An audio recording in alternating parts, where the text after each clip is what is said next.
दोस्तों स्वागत है मेरे ब्लॉग में। और हम और दीपक भाई चल दिए घूमने, जो कि आप लोग को दिखाने वाले हैं कि हम लोग कहाँ जा रहे हैं घूमने।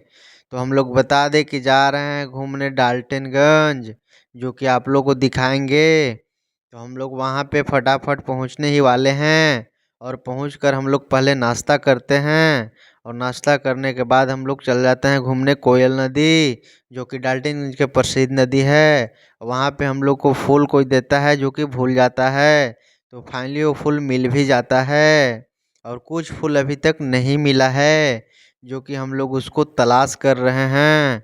तो फाइनली वो फूल हम लोग को मिल ही जाता है, जो कि दीपक भाई को मिला। और वहाँ से हम लोग घर की ओर निकलने लगते हैं। तभी वहाँ पे कुछ बच्चे लोग आ जाते हैं और बोलते हैं कि हमको भी वीडियो बनाना है। तो फिर हम लोग वहाँ पे भी कुछ दबदबा वाला बनाते हैं और निकल जाते हैं घर की ओर।